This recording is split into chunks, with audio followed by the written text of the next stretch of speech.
Assalamualaikum warahmatullahi wabarakatuh.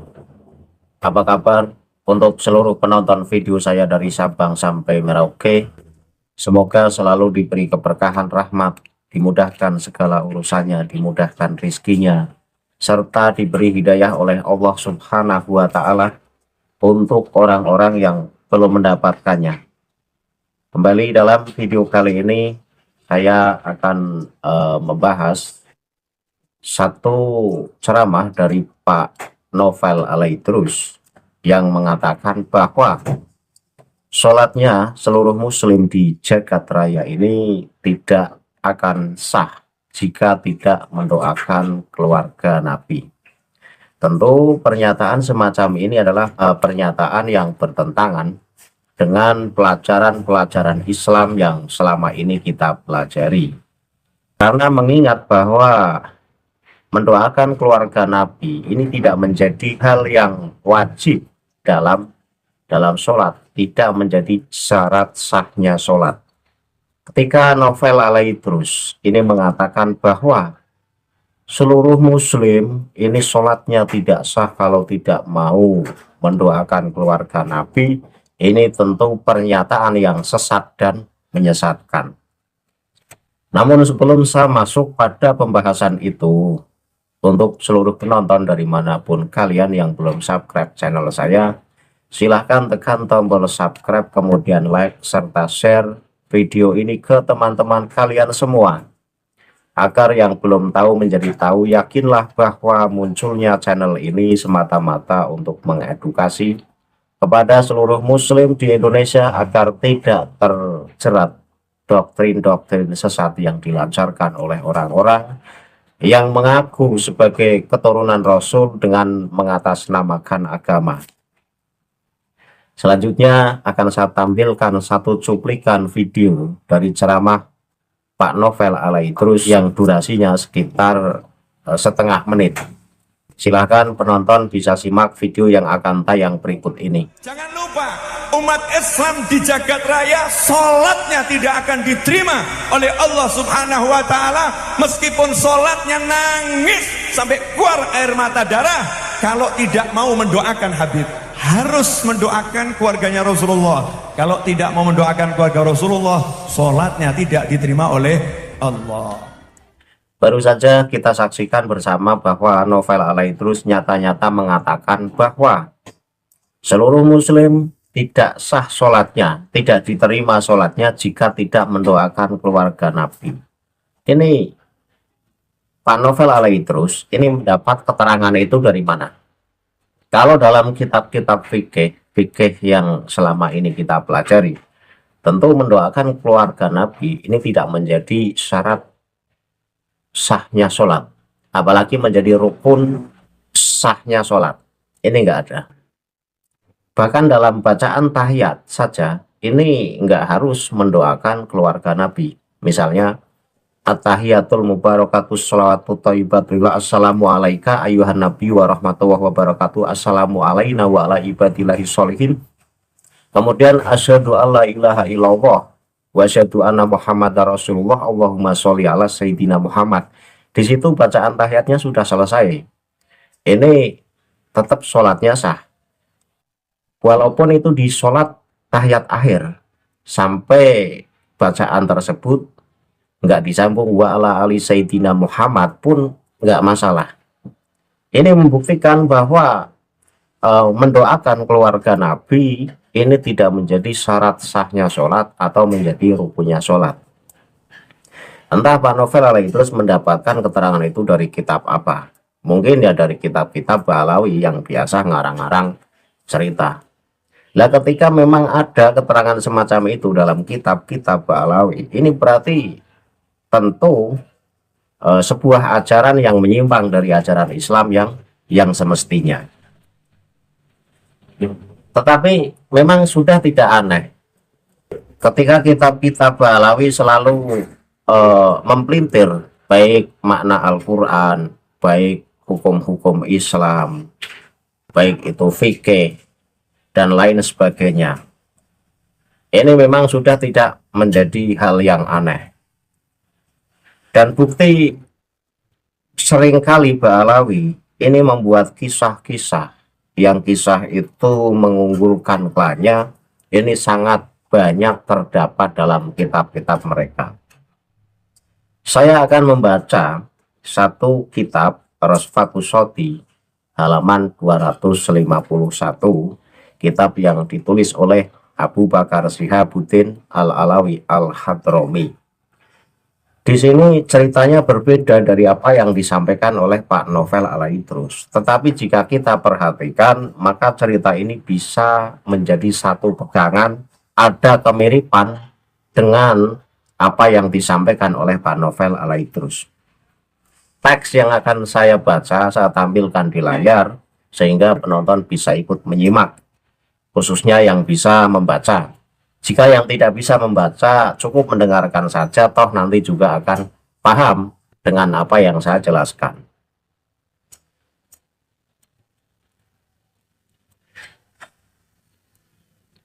Saya baca teksnya, Asaruhu bidhuriyatin Nabi. Hikayatun ukhra naqala fil jawahiri qala haka Az-Zubair bin Abdurrahman Al-Baghdadi an ba'di umara Timur Leng.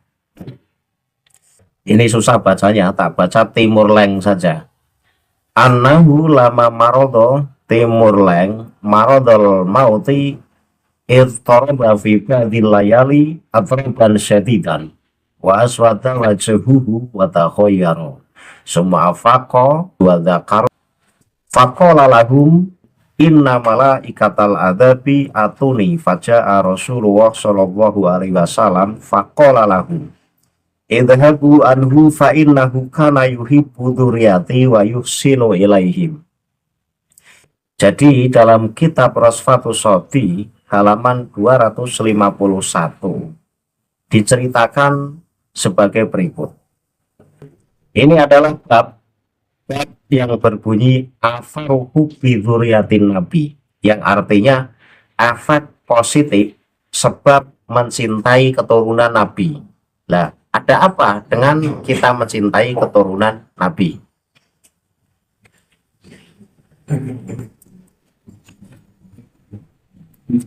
Dikisahkan, kisah ini diriwayatkan dalam kitab Al-Jawahir.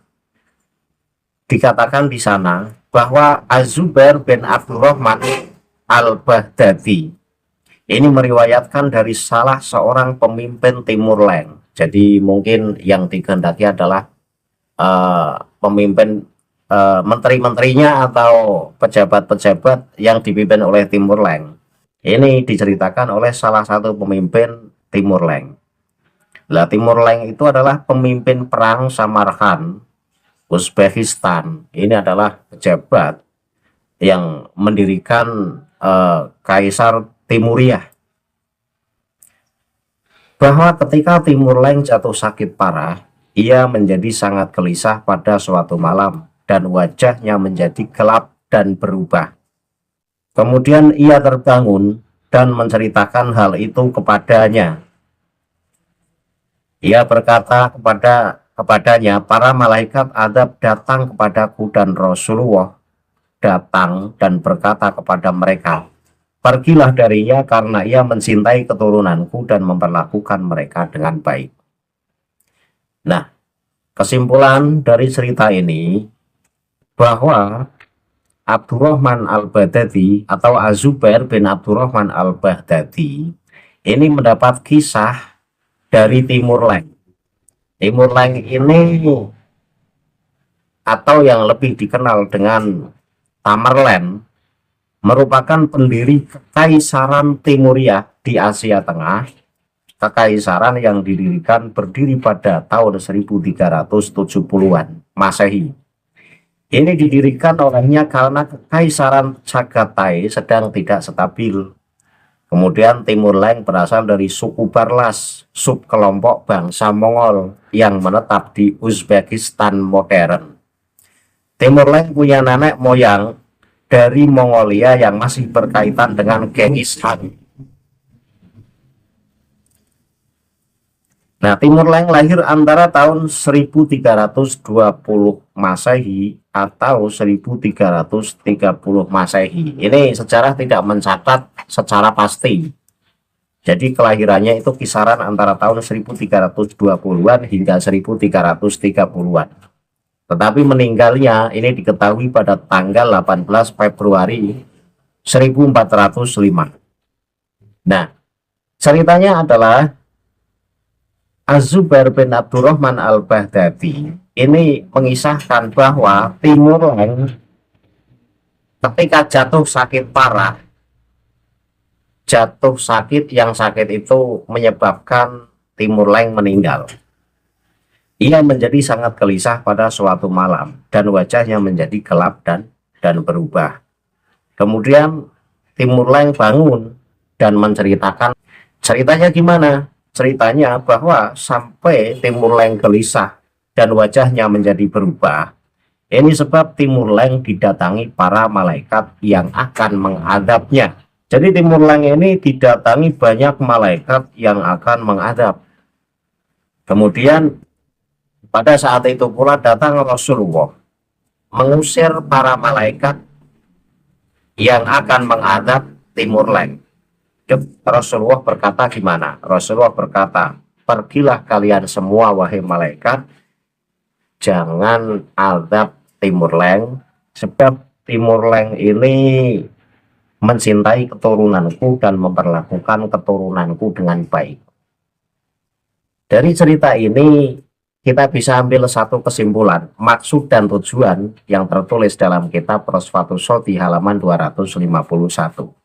Bahwa dengan cukup mencintai keturunan Rasulullah, memperlakukan keturunan Rasulullah dengan baik, maka kita bebas dari azab, maka kita bebas dari siksa, dan kita akan masuk surga. Kita tidak punya dosa. Karena di sini diceritakan semacam itu. Timur Leng mau diadab oleh para malaikat. Kemudian para malaikat diusir oleh Rasulullah. Sebab Timur Leng ini begitu mencintai keluarga Rasulullah dan memperlakukan keluarga Rasulullah dengan baik. Jika cerita ini kita pahami dan dibaca oleh orang-orang yang tidak jeli atau dibaca oleh generasi-generasi yang akan mendatang, ini akan menjadi satu kesimpulan yang berbahaya. Berbahayanya bahwa dengan mencintai keturunan Rasulullah saja, dengan berbuat baik pada keturunan Rasulullah saja, maka kita akan terbebas dari api neraka. Kita akan bebas dari siksa. Jadi ini tidak benar, walaupun ini hanya sebuah cerita. Tetapi memang kitab Ba'alawi seperti itu. Untuk mendoktrin pembacanya, ini ditampilkan dalam sebuah cerita. Mengiring satu opini pemahaman, pembacanya akan tergiring ke pemahaman itu.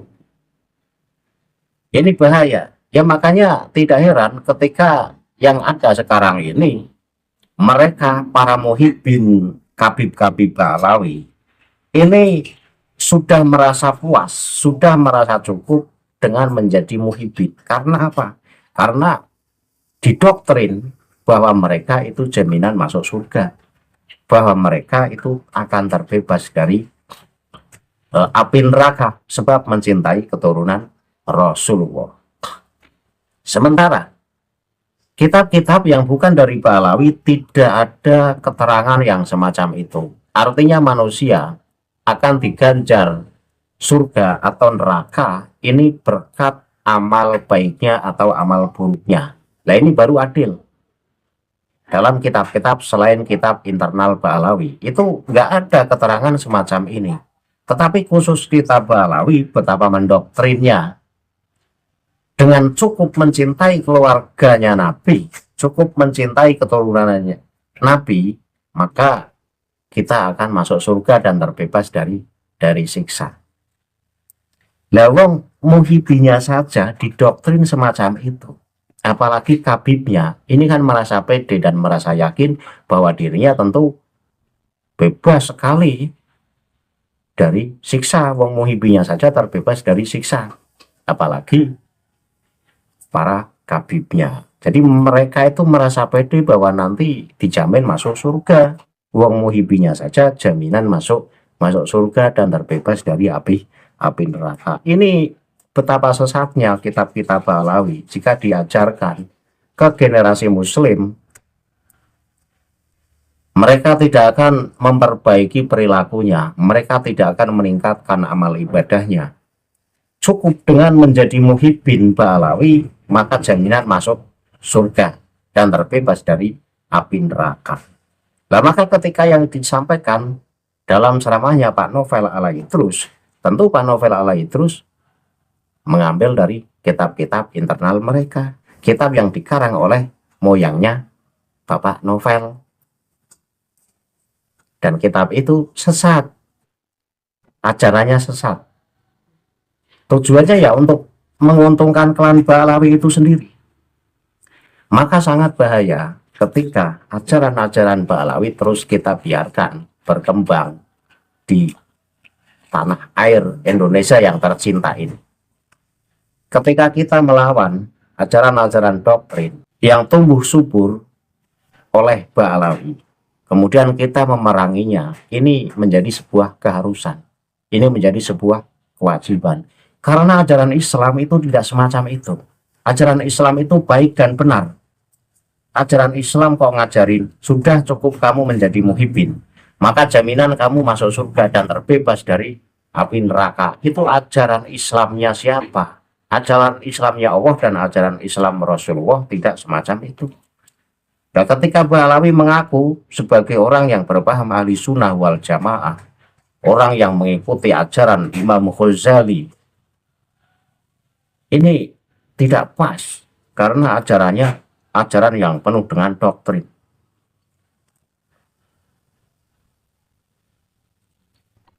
Dan masih banyak ceramah-ceramah Habib Ba'alawi yang ngawur dan menyesatkan. Kalau kita biarkan mereka diberi panggung, kemudian mereka ceramah, tentu mereka hanya bisa mendoktrin dan mendoktrin. Tidak bisa menyampaikan materi yang baik dan benar, karena ilmu mereka minim. Mereka hanya memiliki ilmu soal doktrin mendoktrin saja. Gimana tujuannya pribumi? Biar tunduk kepada mereka, pribumi biar hormat kepada mereka sehormat-hormatnya, biar pribumi mencintai mereka. Padahal Ba'alawi bukan keturunan Rasul, nasabnya tidak tersambung ke Rasulullah alias nasab palsu. Lah, nasab palsu tapi ngaku-ngaku nasab asli, tentu dosanya sangat besar dan jaminan masuk neraka. Karena sampai saat ini Ba'alawi tidak mampu menunjukkan bahwa mereka benar keturunan Rasulullah dengan data dan fakta yang mereka miliki. Mereka cuma bungkam, diam, dan terus menggembar-gemborkan sebagai keturunan Rasulullah. Tapi ketika diminta suruh menunjukkan data, mereka menghindar. Berarti Ba'alawi bukan cucu Rasul, palsu.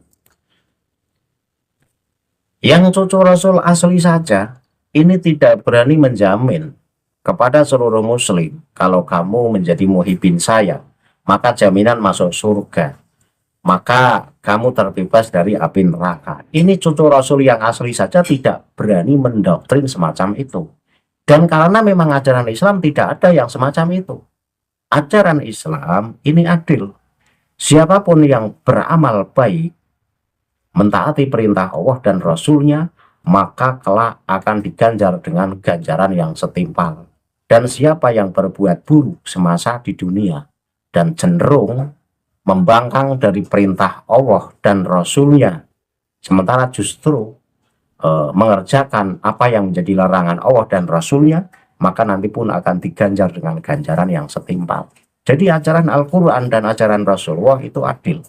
Nah, ketika ajaran Ba'alawi ini dijadikan sebagai ajaran Islam yang mana cukup menjadi muhibbin Ba'alawi, maka jaminan masuk surga dan terbebas dari api neraka. Dan ini ajaran yang sesat dan menyesatkan. Dan siapapun yang tidak mau mendoakan keturunan Rasulullah, maka sholatnya tidak diterima. Kata Novel Al-Idrus, itu ajaran yang ngawur bin menyesatkan. Jadi kesimpulannya, apa yang disampaikan oleh Novel Al-Idrus itu merupakan sebuah ajaran doktrin yang sesat dan menyesatkan.